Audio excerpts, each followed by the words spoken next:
COVID-19 avanza, pero no tan rápido como los bulos y noticias falsas que desde hace meses circulan por las redes.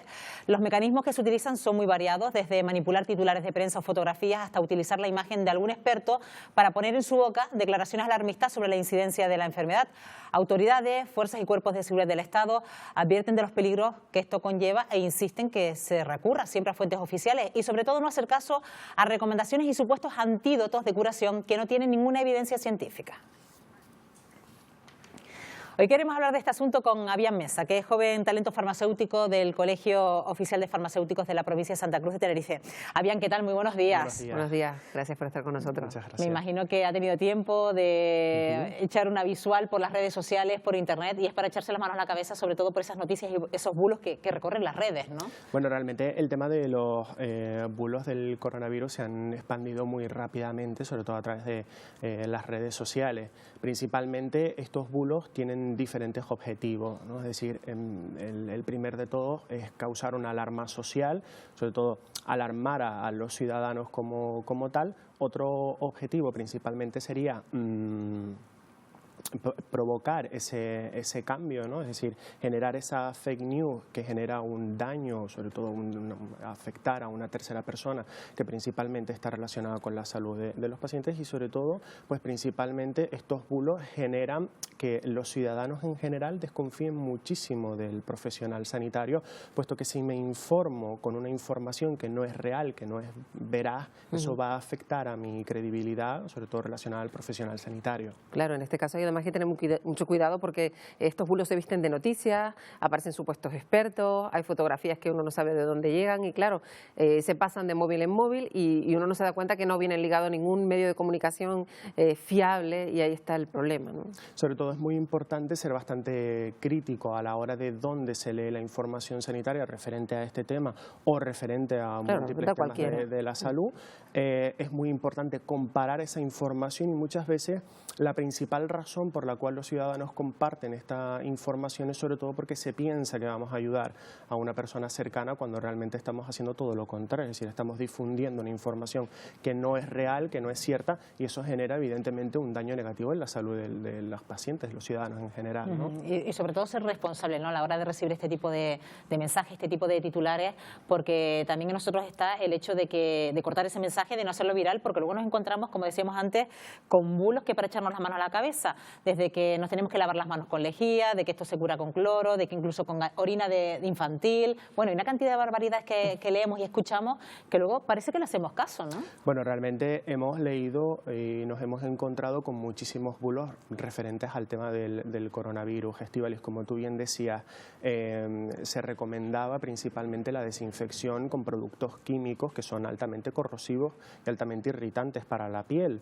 Otro bulo que corre por las redes sociales es principalmente el tema de que la orina infantil puede curar el coronavirus. Bueno, esto no es cierto, además de que la orina como tal pues puede contener cierto material bacteriano, incluso viral como tal. Otro bulo que podríamos encontrar acerca de esto es pues que la cocaína como tal es una sustancia que realmente puede curar el coronavirus o que el frío y la nieve mata el virus o que realmente el virus es capaz de transmitirse a través del aire o que es capaz de recorrer largas distancias. Esto no es cierto, ¿no?, puesto que el virus tiene un mecanismo de transmisión que se realiza a través de esas pequeñas gotas que se expulsan a través de los estornudos o a través de cuando el paciente tose y demás. Bueno, pues la transmisión del virus tiene que ver también mucho con la cantidad de virus que contienen esas pequeñas gotas, ¿no?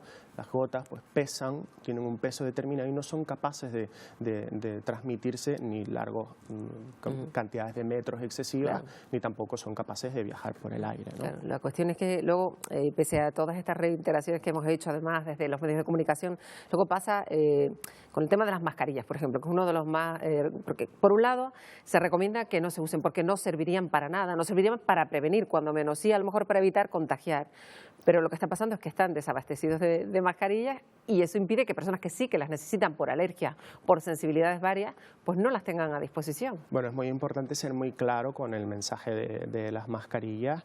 las mascarillas no son necesarias para prevenir la infección por el coronavirus. Si somos un paciente sano, que no estamos en contacto directo con una persona que tenga esta infección respiratoria, no es necesario utilizar mascarillas, además de que ni todas las mascarillas valen, ni las mascarillas se utilizan de cualquier forma, ni las mascarillas se pueden reutilizar durante largos periodos de tiempo, además de que las mascarillas como sistemas de prevención de determinadas enfermedades se tienen que utilizar de una forma correcta, además de que por sí solas no protegen al 100%.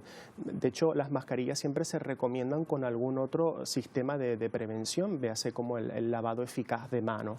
Si yo no tengo un lavado de manos eficaz y manipulo las mascarillas como tal, nos seguimos contagiando como tal. Es muy importante emitir este mensaje de calma y de tranquilidad, de que no es necesario ir por la calle con mascarillas. Evidentemente esto ha generado un gran desabastecimiento de las mascarillas para los pacientes que realmente las necesitan, ¿no? Precisamente se han encontrado con multitud de anécdotas en las farmacias estos días. No sé cuál será el ambiente que se respira precisamente a raíz de la venta de mascarillas, porque incluso se han ido a pedir mascarillas para construirlas por sí mismos, ¿no? De una manera muy manual, ¿no? Artesanal en casa, ¿no? Bueno, nos hemos visto desde pacientes que han querido comprar hasta gasas para generar sus propias mascarillas, hasta personas que incluso hasta las grapan, ¿no? Evidentemente, las farmacias como establecimientos sanitarios, los ciudadanos al acudir a las farmacias se han encontrado la realidad, es decir, no es necesario utilizar la mascarilla. El farmacéutico en este caso ha actuado como un filtro importante para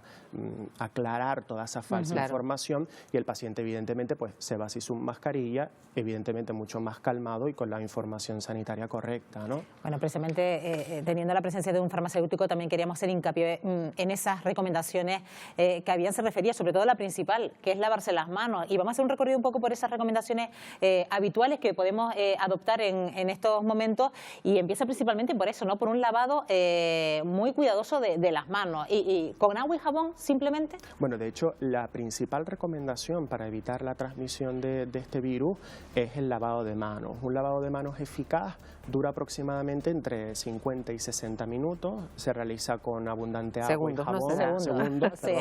Segundos, sobre todo haciendo mucho hincapié en estos espacios interdigitales, haciendo mucho espacio en la zona central de la mano, ¿no? Y posteriormente utilizar algún tipo de gel desinfectante cuya composición pues permite un gran efecto antiséptico, ¿no? Permite ese efecto antibacteriano, virucida, antifúngico, etcétera. Pero el principal mecanismo para evitar la transmisión del virus es principalmente el lavado de manos, que debe ser incluso más frecuente. De hecho, existen datos muy importantes, ¿no?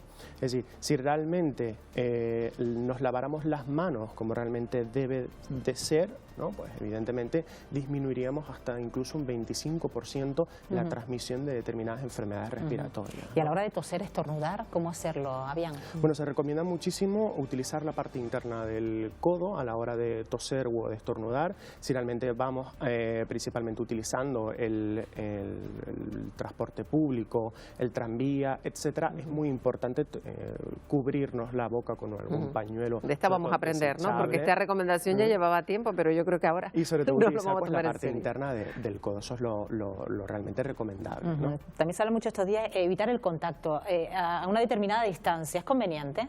Generalmente se recomienda no tener contacto directo con pacientes que tengan esta enfermedad o que tengan algún procedimiento infeccioso con afectación respiratoria, y sobre todo se recomienda mantener al menos una distancia de 1 metro, sobre todo porque en esa distancia es la que está estipulada en la que esas pequeñas gotas son capaces de transmitirse, ¿no? ¿Y qué pasa con las superficies que tocamos? Sobre todo si tenemos o notamos que tenemos algún síntoma sospechoso de gripe común o de coronavirus. Bueno, realmente las superficies pueden estar contaminadas por el coronavirus, aunque realmente los objetos como tal pues no tienen gran capacidad de transmitir el virus, puesto que el virus bioquímicamente su envoltura es muy lábil, entonces es un virus que no es capaz de sobrevivir mucho tiempo en una superficie. Existen determinados estudios que incluso indican que es capaz de sobrevivir algunas horas simplemente, ¿no? Pues evidentemente limpiar las superficies con algún producto desinfectante desinfectante tipo alcohol o con las lejías al 1%,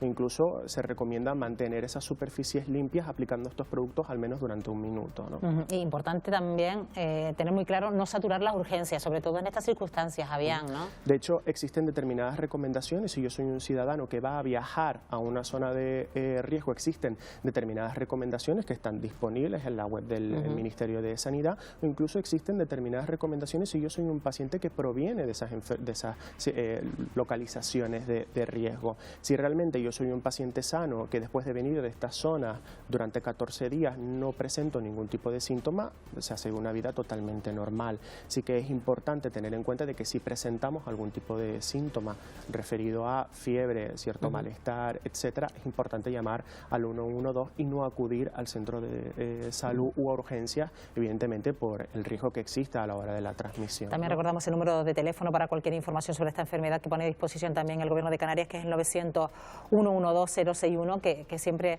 a lo largo del programa lo solemos recordar. Y también una de las cosas más importantes, quedarse en casa cuando se está enfermo, que al fin y al cabo también es lo que nos pautan los médicos ante cualquier tipo de enfermedad, ¿no? Sobre todo cuando es contagiosa, ¿no? Reposo fundamental y evidentemente pues no alarmarse ante este tipo de situaciones. Los profesionales sanitarios de nuestro país son de los mejores del mundo y no es necesario generar este tipo de alarmas ante esta situación. Claro, que aparte que ya lo han explicado, que también los farmacéuticos son profesionales sanitarios de primer orden para pues indicar a las personas lo que deben hacer. Si a lo mejor no quieren llamar a ese teléfono porque prefieren que les hable un farmacéutico cara a cara, también les pueden ayudar y dirigir, ¿no?, ante cualquier duda, sobre todo porque es lo que han estado haciendo estas semanas, ¿verdad? Para eso están las farmacias, es decir, las farmacias como tal no son establecimientos cualquiera, es decir, las farmacias no solo dispensan medicamentos, sino que los ciudadanos pueden acudir a las farmacias, evidentemente, pues para resolver cualquier duda referente a su salud, incluso referente a este tema. Bueno, que no sea porque las cosas no han quedado claras, sobre todo con las recomendaciones que hemos dado hoy junto a Javián Mesa, joven talento farmacéutico del Colegio Oficial de Farmacéuticos de Santa Cruz de Tenerife. Gracias, Javián, hasta la próxima. Buenos días. Gracias.